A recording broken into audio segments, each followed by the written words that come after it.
Film की कहानी शुरू होती है एंटोनियो बे से, जहां पर एक कैंप फायर में मिस्टर मैकन बच्चों को कहानी सुना रहे थे। 100 साल पहले आज के दिन ही एंटोनिया बे में एक क्लिपर जहाज किनारों के पत्थरों से टकराकर समुद्र के गहराई में डूब गया था। जहाज के सारे आदमी मारे गए थे और कहा जाता है कि जब भी वो शैतान लौट के आएंगे तब पूरे शहर को तबाह कर देंगे। टाउन में एक स्टीवी नाम की औरत है जो रेडियो जॉकी है।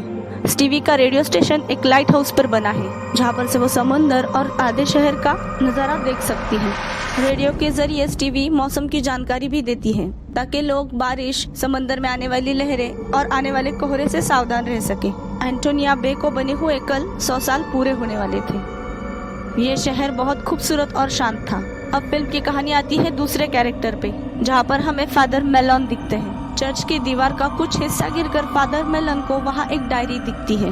जब वो डायरी फादर को मिलती है तब शहर में अजीब से हादसे होने लगते हैं, यानी कि लोगों के फोन बेवजह बजना, गाड़ी के हॉर्न अपने आप बजना, लोगों के घर की लाइट्स ऑन ऑफ होना, इस प्रकार की कुछ अजीब सी घटनाएं होने लगती है। और यहाँ पर निक नाम के एक आदमी को एलिजाबेथ की एक औरत लिफ्ट मांगती है। वो दोनों शहर की तरफ बढ़ रहे थे, तभी उनकी गाड़ी की कांच अपने आप टूट जाती है, जिससे वो दोनों काफी डर जाते हैं। देर रात तक स्टीवी रेडियो स्टेशन पर ही मौजूद थी। स्टीवी का एक फ्रेंड था रॉड नाम का, जो वेदर डिपार्टमेंट में काम करता था, जो उसे बताता है कि समंदर में एक फिशिंग बोट मौजूद है और कोहरा उनकी तरफ बढ़ रहा है। तब स्टीवी ऑन एयर जाके जहाज में मौजूद लोगों को कोहरे के बारे में बताती है जो उनकी तरफ बढ़ रहा होता है, और उनको सतर्क रहने का इशारा भी देती है। उन लोगों को भी वो कोहरा दिखता है, तब वो लोग वापस किनारे पर लौटने का फैसला करते हैं। ये कोहरा धीरे धीरे उनकी तरफ बढ़ रहा था और कोहरे में से एक लाइट निकल रही थी। वो कोहरा जैसे ही उनकी शिप में आता है, उनकी शिप बंद हो जाती है। शिप में 3 लोग मौजूद थे। उनमें से 2 लोग कोहरे में से एक बड़े से क्लिफर्ड शिप को देखते हैं। कोहरे में से कुछ काले साए आते हैं और उन दोनों को मार देते हैं। जहाज के नीचे वाले हिस्से में जो आदमी था,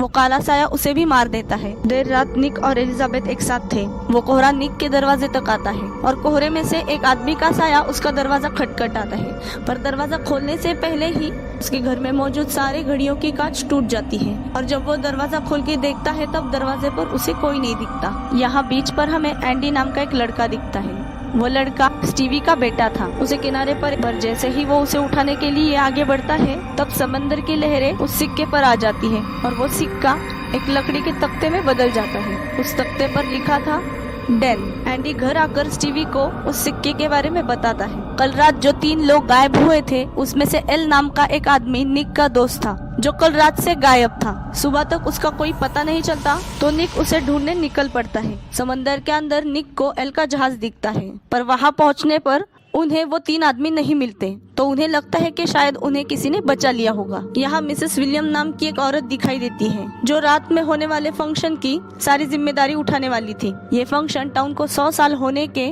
खुशी के कारण मनाया जाने वाला था, और कल रात जो एल नाम का आदमी गायब हुआ था, वो इसका पति था। मिसेस विलियम अपनी सेक्रेटरी सैंडी के साथ फादर मेलोन के पास जाती है। वहाँ पर फादर मेलोन मिसेस विलियम को वो डायरी दिखाते हैं, जिसमें उनके दादाजी ने कुछ गहरे राज लिखे हुए थे। 100 साल पहले 6 लोगों ने मिलकर इस टाउन को बनाया था।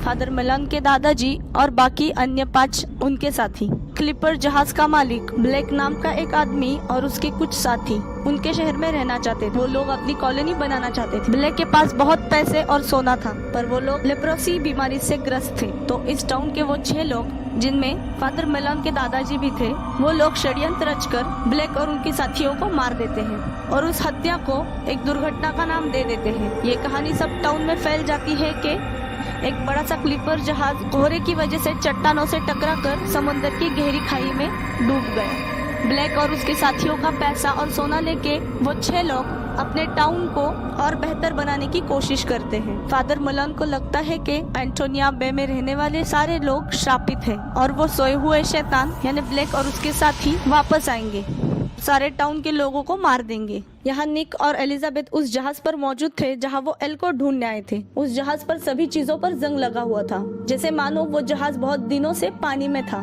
निक यहाँ एलिजाबेथ को एक घटना बताते हैं जो उसके पिता के साथ हुई थी। बहुत साल पहले उसके पिता को भी एक ऐसा ही खाली जहाज दिखा था। जहाज के सारे लोग गायब थे। उस जहाज पर भी सब जगह जंग लगा हुआ था। उसके पिता को उस जहाज पर 1867 का एक कॉइन मिलता है। वो अपने साथ उसे घर लाते हैं, पर घर आने पर वो सिक्का उनकी जेब में मौजूद नहीं था। तभी एलिजाबेथ के ऊपर उन तीनों लोगों में से एक की लाश गिरती है, जिससे वो बहुत डर जाती है। उस आदमी की आंखें गायब थी, उसकी बॉडी गीली नहीं थी, पर उसके फेफड़ों में पानी भरा था। उसी शाम स्टीवी वो लकड़ी का तख्ता अपने साथ रेडियो स्टेशन ले जाती है, जिसमें से धीरे धीरे पानी आने लगता है और उसमें आग लग जाती है। आग लगने से पहले वो देखती है कि उसमें लिखा है 6 must die। वो अपने बच्चे को कॉल करके फिर से बीच पर ना जाने की सलाह देती है।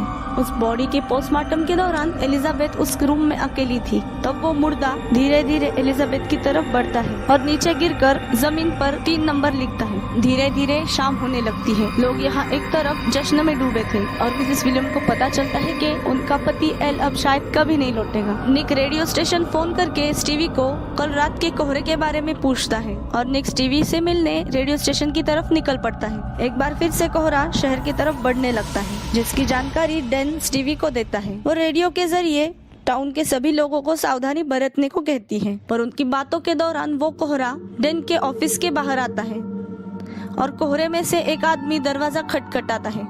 उस कोहरे में से रोशनी आ रही थी। डैन को लगता है ये शायद कोई मजाक कर रहा होगा। स्टीवी उसे दरवाजा ना खोलने की सलाह देती है, पर डैन मानता नहीं और वो दरवाजा खोल देता है, जिसमें से एक काला साया आकर डैन की जान ले लेता है। इस हादसे के बाद स्टीवी टाउन के शेरिफ से संपर्क करने की कोशिश करती है, पर सारी कॉल कट जाती है। अब धीरे धीरे कोहरा शहर की तरफ बढ़ता है और सारे टाउन की लाइट्स चली जाती है। स्टीवी देखती है कि किनारे की तरफ जहाँ उसका घर है वहाँ वो कोहरा बढ़ रहा है। तब वो अपने बच्चे को बचाने के लिए जनरेटर से पावर ऑन करती है और रेडियो के जरिए किसी को एंडी की मदद करने के लिए भेजने की कोशिश करती है। वो बार बार रेडियो से कहती है कि कोई उसके घर पे जाके उसके बच्चे को बचाए। ये बात निक सुन लेता है और वो स्टीवी के घर की तरफ निकलता है। वो कोहरा स्टीवी के घर के बाहर पहुंचता है और उस कोहरे में से कोई दरवाजा खटखटाता है। एंडी की बेबीसिटर मिसेस कॉबरिड एंडी को रूम के अंदर भेजती है और वो दरवाजा खोलती है।